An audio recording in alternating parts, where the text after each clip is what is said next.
So in this section, we're going to try and look at organisational analysis, impact of change,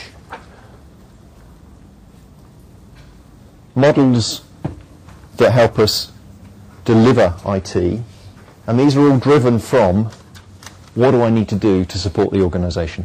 How do I support business processes? Okay? Remember, these are the core things, the business processes. How do I actually achieve what my organisation needs with IT?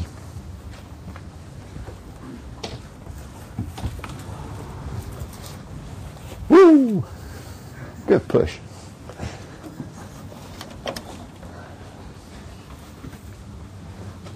So this is really the sort of giving an appreciation of how do I know what I need to do, how do I know what the impact might be, and what sort of design patterns, what sort of models can I use to do it. Okay? So we're going to take a whistle-stop tour through these sort of things.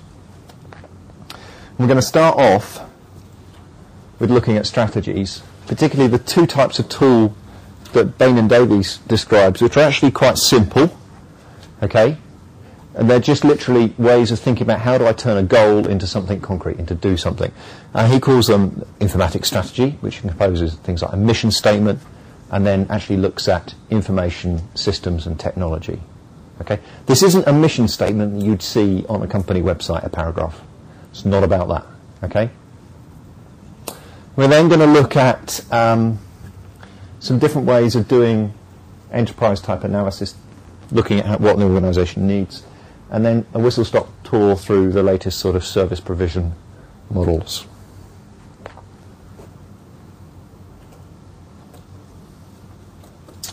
So, what have we got to bear in mind?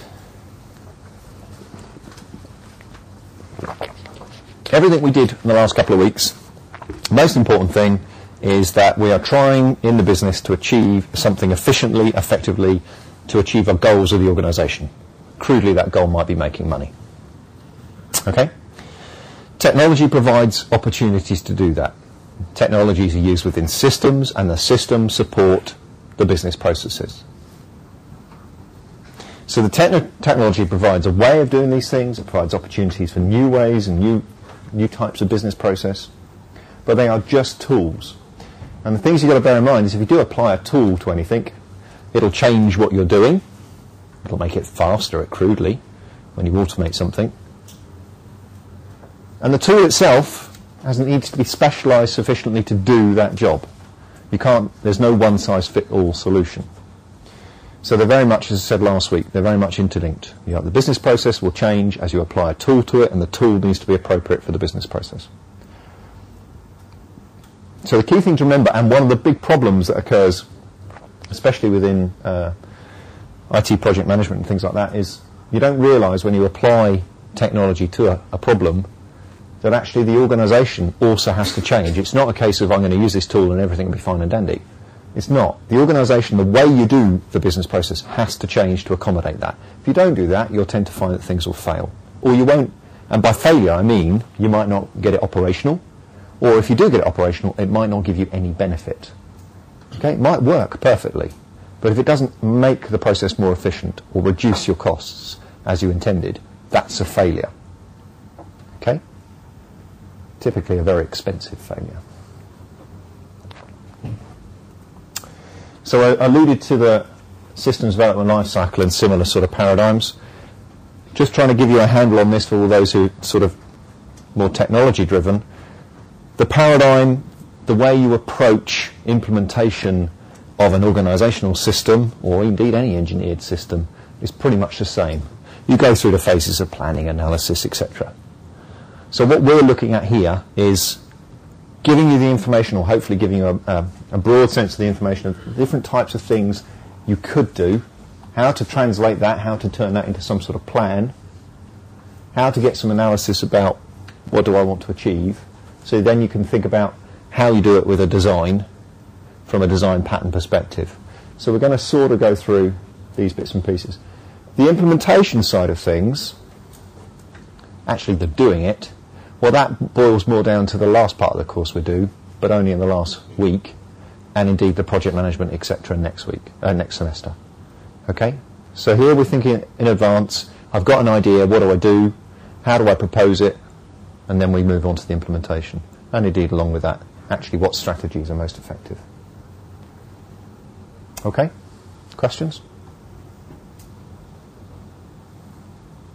Anyone heard of the Gang of Four? One person, that's not bad. Design patterns. Who's heard of design patterns? One person again. 2 people, 3 people. So by design patterns, again, it's a techie thing.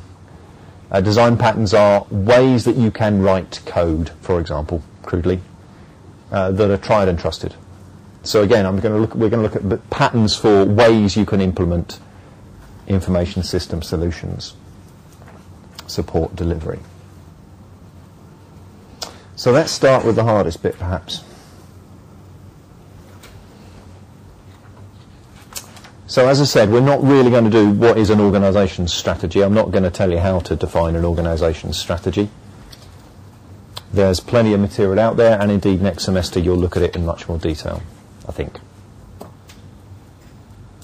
But we need to consider it, and we'll use some examples to do that. So the sort of strategic decisions that an organisation might make, we need to do this, this is our brand, this is the market we need to be in, versus the sort of how do we actually achieve it, what's the efficiency, what's our capability. And you can look at things like Porter's 5 forces model, balanced scorecard techniques, etc. Okay? So that's the background, which I'm not going to do. We're going to assume that you have a strategy in place, and we're going to look at how do I translate that into something good. Okay? Because we're very much focused on the IT side of things in this module.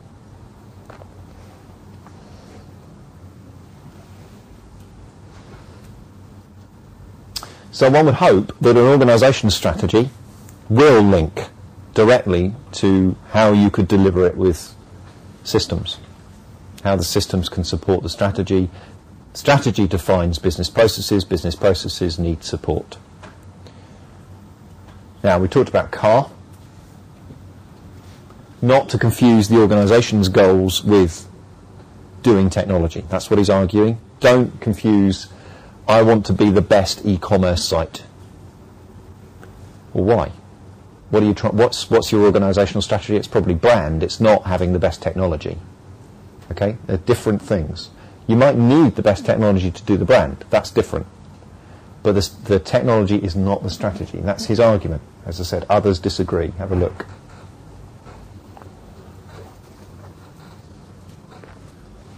So we're going to use a couple of tools, this mission statement thing and this informatics strategy thing. Okay. We're going to start with some very, perhaps, slight woolly goals, vague goals, and see how we can turn them into something concrete. Okay, which is what an IT director would effectively do. So here's a broad definition of a mission statement. We're ignoring the bland paragraphs that most companies use, which are very effective for their marketing, no doubt. And there are 3 stages. Okay? Strategic analysis, strategic choice, and strategic implementation. Again, we're focused here on what do we want to do, how do we do it. So to give us some handle to work with, we're going to be looking at some examples of what, very broadly. When you get to start thinking about what are the goals for that, what different options we have. So again, very much thinking what can we do, and then the how. It's a very loose, very simple 6-step process, but it's actually quite hard to go through. Okay, this is where you need to be creative. So we have, within strategic analysis, we have a mission. What should we be doing? This is the key. This is the key driver. This is the thing that your managing director will tell you. This is what we should be doing. This is where I want us to be. And you should be able to quantify that in some way, the goal. So can anyone give me a good example mission for an organisation?